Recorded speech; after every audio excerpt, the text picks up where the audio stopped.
The no fraud ballot is the only way to beat computer vote count fraud. Now, I'm not talking about some guy coming in with someone else's ID. That's vote fraud. I'm talking about vote counting fraud, like you could do with a computer, fudging with the numbers, okay? How do you fix that so it can't be done? Well, I wrote a letter to the Elections Ontario because I'm associated with, I have an Ontario political party, and I said on October 23rd, 2014, I wrote to the Ontario Election Party's Advisory Committee Elections Officer, Greg Essenza, proposing a simple, user-traceable ballot redesign to eliminate computer vote fraud. With the recent exposure of vote fraud in the United States, I've given much thought on how the voter can be sure his vote went to the right candidate, despite the possibility of secret vote-flipping software without having to change any code. By changing the ballot. Preventing computer miscounting can be guaranteed in the following way. When I get to the poll, I pick a blank envelope with a numbered ballot out of a barrel, randomizing that element too. The ballot's ID number could be on a detachable stub for me to take home, or I could take a picture of my ballot. Then, election evening, all the numbers are posted online so I can check to see that my ID serial number matches my vote. Should it not, I could complain about the discrepancy.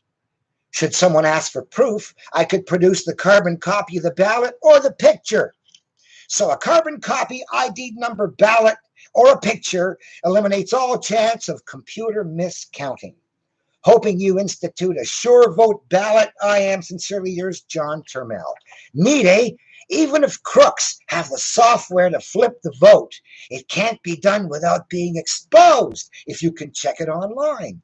So having received no response, I asked him at the next meeting of the advisory board what he was going to do with the suggestion to eliminate computer vote counting fraud by ballot redesign. He said they dismissed the idea because it gave up too much cherished secrecy in the election process.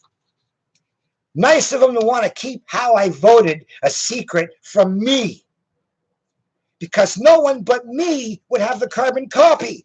And only I could choose to give up such secrecy to prove my vote wasn't registered right.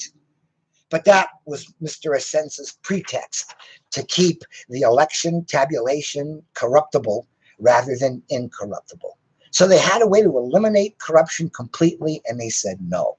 So there it is. Ontario's chief elections officer isn't interested in a simple, low-tech way to prevent computer vote counting fraud, because it has to be so secret that I can't find out how I voted too. Think about that. If I'm ever elected Premier of Ontario, Mr. Essenza will have to be fired for corruption or at best incompetence. So if you or your classmates or teacher understand how carbon copy serial number ballots would prevent computer miscounting, then you'll have to find it hard to believe that Mr. Essenza could be so obtuse by accident. So basically, any small group should be using serial numbered ballots and then publish the list at the end of the night so everyone knows that their vote got registered right. This could be done everywhere, as simply as Mr. Trump ordering in an executive order that all ballots have serial numbers before election night. That's it. And then people are allowed to take pictures of their ballot if they wish. So that's it. How to get rid of vote counting fraud completely so that they can't fudge with the numbers on the computers no more.